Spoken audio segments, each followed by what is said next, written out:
Just for You, a novel by Kennedy Brown. Synopsis.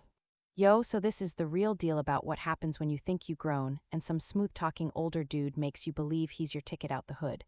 My name is Dorothy Dottie Dandridge Barnes, I'm 17, and I messed up bad. It all started when me and my sister Nina went to check on our oldest sister Marilyn at college. Come to find out, sis wasn't even in school no more, she was out here living her best life working at this bougie gentleman's club called Mary's Place.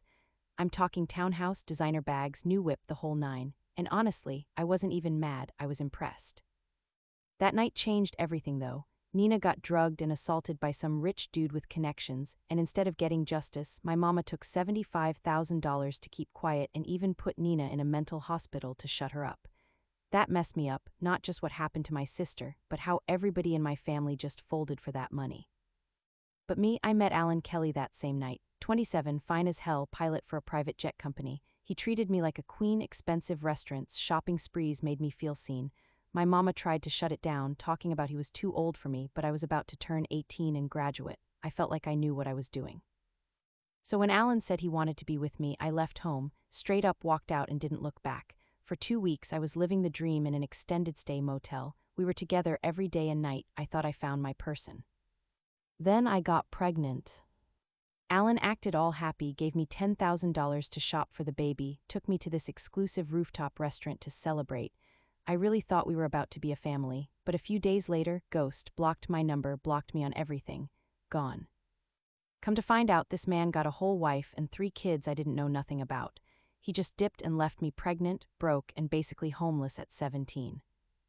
I had to get a job at that same motel just to survive. Now I'm working reception, pregnant, trying to figure out how I'm gonna raise this baby by myself.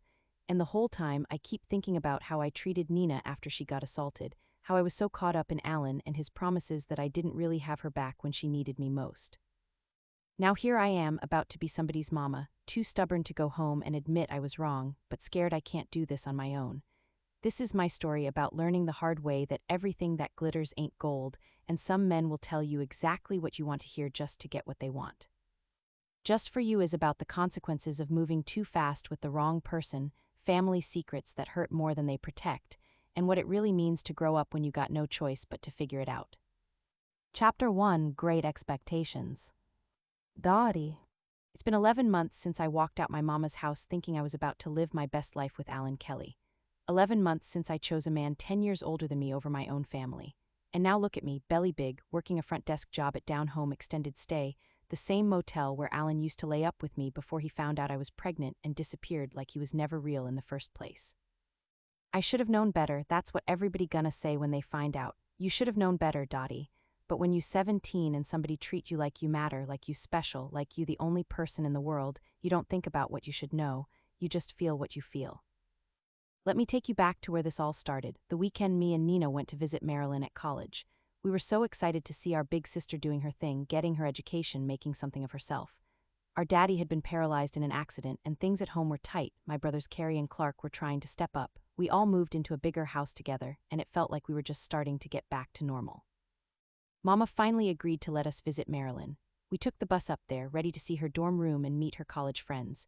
Instead, what we found was that Marilyn had dropped out and was living in a whole townhouse with 2 other girls, Sonia and Arias. Designer clothes hanging in the closet, brand new car in the driveway, expensive perfume on the dresser, all from working at Mary's Place. Mary's Place wasn't just some regular club. This was where rich men came to be entertained by beautiful women, where dates cost more than my mama made in a month, where the champagne flowed and everybody pretended like what was really going on wasn't really going on. Marilyn swore us to secrecy, and honestly, I wasn't trying to snitch, not when I saw how good she had it. That's what I wanted, to not have to worry about money, to wear nice things, to feel like I was more than just another girl from Sunnydale Village who wasn't gonna amount to nothing.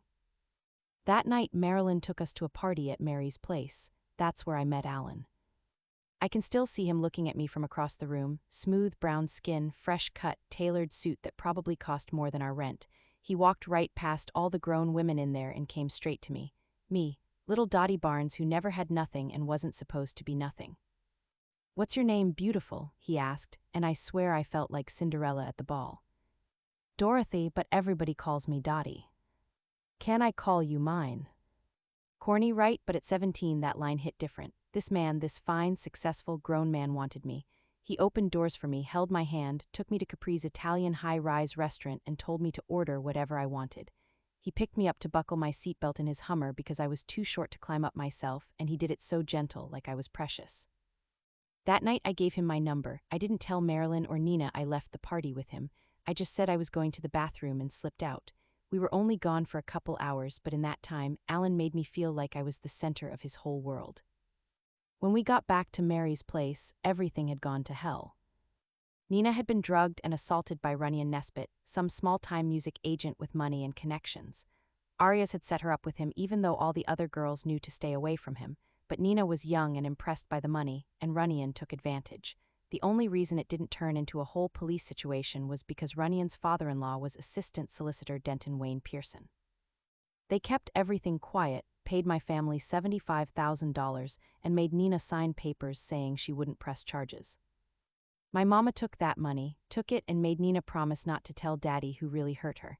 Then she put Nina in a mental institution for a month, told everybody she was getting help for her trauma, but really it was just to keep her quiet and out the way while everything got swept under the rug.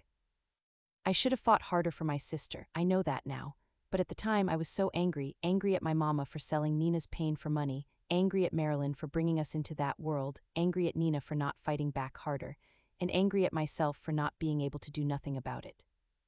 The only good thing that came from that horrible weekend was Alan. He texted me every day after we got back home, sent me pictures of places he wanted to take me, told me I was beautiful, said he couldn't stop thinking about me.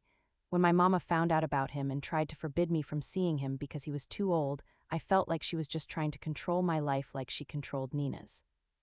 I was about to graduate high school. I was about to be 18. I didn't need her permission. So when Alan said, "Come be with me," I went. I remember the day I left like it was yesterday. Mama was in the kitchen going on about rules and respect and my house, my rules. I looked her dead in the eye and said, "Then I won't be in your house no more." I called Alan, he pulled up in that Hummer, and I walked out with just a duffel bag in my pride. For 2 weeks I thought I had won. Alan put me up in this extended stay motel, down home extended stay, ironically enough, the same place where I work now. We spent every day together. He took me shopping, bought me clothes, jewelry, made love to me like I was the only woman in the world. I felt alive. I felt free. I felt like I was finally living the life I deserved. Then I missed my period. I took 3 tests and all 3 came back positive. I was pregnant. 17, no high school diploma yet, no job, living in a motel and pregnant. When I told Alan I was scared he would leave, scared he would be mad, scared everything would fall apart, but he surprised me. He smiled, picked me up, spun me around and said, "We're gonna be parents." He gave me $10,000 cash, crisp $100 bills, and told me to go shopping for maternity clothes and baby things. He took me to High Rise, this exclusive rooftop restaurant, to celebrate our family.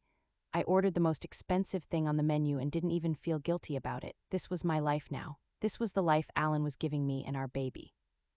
3 days later, his number was disconnected.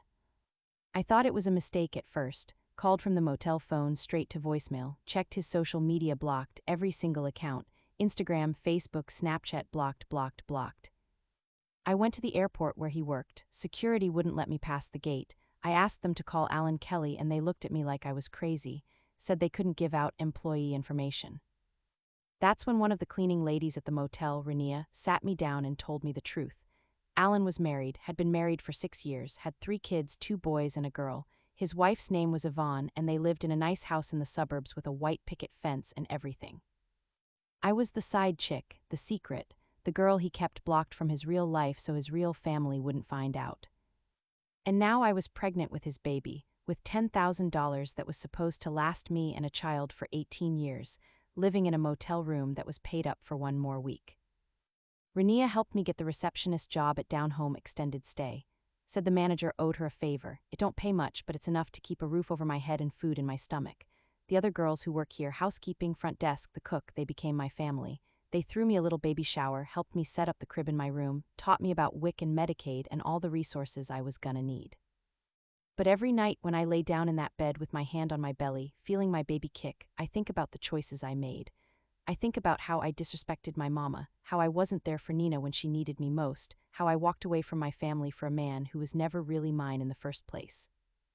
I'm too stubborn to go home, too proud to admit I was wrong, but I'm also scared I can't do this alone, scared I'm gonna mess up this baby the way I feel like I messed up my own life.